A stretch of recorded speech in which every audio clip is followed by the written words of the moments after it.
Hi everyone, today I am dividing some daylilies. So this video is going to be on how to divide your daylilies, why I like to do it in the spring. So I'm Lisa from Down to Earth Gardening. I love gardening and springtime's so wonderful, but there's a lot of spring chores on my list. So I like to share with you what works for me and what doesn't. But I love free plants and I love sharing how to get free plants. So daylilies, I love, come in so many different colors and they are so easy and hardy. So you can see here that this one has just started popping up, and I'm going to talk about why I like to divide the daylilies in the spring, and then I'm going to show you how I do it. But I'm going to be working on this one here. And what I will tell you about daylilies is they're not super fussy about when you can divide them. But I like to do it in the springtime for a couple different reasons. So one is the new growth is just coming up. They're coming out of dormancy and they're really eager to show off and get growing. So it's a great time to divide the plant and it really won't show any signs of stress. And number two, I like to do it in the spring because it is cooler and it is rainy, so that accomplishes a couple things. One, the cooler and wet weather does offer up the less stress for them, so you don't want your plants to be stressed out when you divide them. It's already a little bit of a shock, so that kind of buffers it. But also because I don't have to come out and water the newbies, because typically spring in New England is pretty rainy, so that's great for me. That's one less task that I have to do. So for those of you that are following along at home, I am in Connecticut. I'm in zone 6B, but daylilies are hardy for many zones, and we're going to throw up a little information on that. So for dividing, just for tools that I have ready here, and I will share some in the description. I'll give you the links if you're interested. Of course, I have my kneeling pad. Makes my life easier in the garden. I have my trugs here for my divisions, and I have my hori knife, which I absolutely love, but if you just have your garden knife, you can have that handy. And I like to use my spade because it has a nice sharp edge on it. So great for dividing and splicing roots. So that's it. That's the materials. So with your daylilies, they should be at least 2 years old before you start dividing them. You really want to give them a chance to get going. But they can and probably should be divided every 3 to 5 years because they will fill in pretty quick and they tend to get crowded. So when you're dividing them, what you're doing is you are really helping them be at their best. They're really going to flower better and just all around do better. And that's because they are not competing for sunshine, for water, and for nutrients if they are not overcrowded. So this is a nice healthy plant and we are going to get to it. Okay, typically I will take about half, but if you're concerned about taking too much and you're just doing this for the first time, you can even take a third.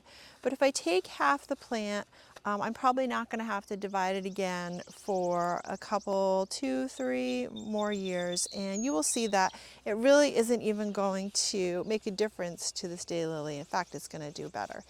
And from the other half, I'm going to get 2 to 3 chunks. Takes a little muscle, especially if they are mature daylily plants.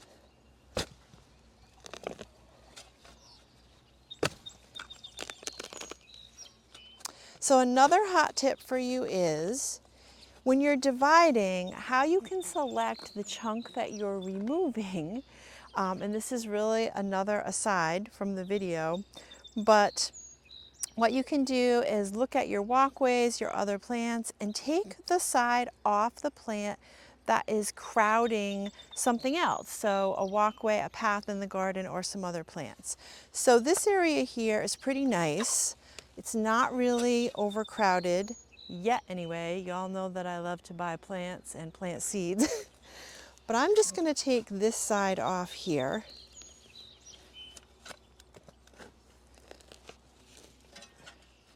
Okay, so first I splice the middle, and then I start going around the edge.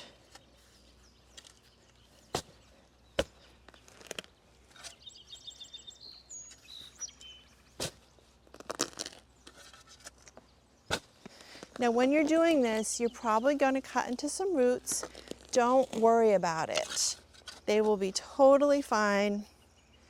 To be really honest with all of you at home, there have been times that accidentally baby daylilies have gotten thrown in the woods, in the compost, and they still come back. So don't worry about cutting into it or cutting the roots. All right, this is what I have so far.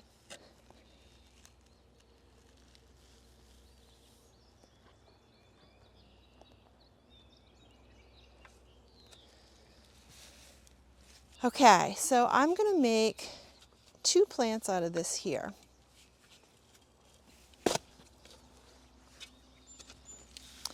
And the reason why I know I can make 2 plants is this is probably a 2-gallon nursery plant here that you're getting for free. Pretty great, right? I love a good investment. So I know that this is going to be a great chunk to give my friend. I'm actually bringing these over to a good friend's house, and she's going to be trying these in a garden that has been pretty challenging to grow anything. So I suggested daylilies, and I have a lot to experiment with in that spot. I'm just going to cover up my hole here. I'm probably going to come out with some compost and some topsoil because I don't want to leave these exposed. It's spring in New England. It's always an adventure, and we still may get some colder weather. So I don't want to leave the roots exposed. So I'm going to come back to this and do a better job at filling this in. Okay, so I'm going to be bringing these to my friend's house. And the other hot tip that I have for you is when you are dividing your daylilies, have a plan for them. Don't leave them out hanging around for too long. So a day or 2 and they will be fine. But I'm going to bring these right over to her today. So for aftercare, you plant your daylilies in a nice sunny location. They'll do better in the sun, although I do have some in part shade and they still flower, just probably not as well. I have a full-length video out on daylilies because I love them so much. They're so easy and hardy. And then for new transplants, you really want to make sure they're watered. So like I said, it's spring, we're gonna get some rain. I'm not too worried about it, but just check on them every couple of days and just make sure that the soil is wet. And that's it, folks. Free plants, voila. So thank you so much for joining me today. I love doing these little projects and sharing some tips and tricks. And if you like this video, go ahead and tap like and hit subscribe to our channel because we have so many more gardening videos coming your way.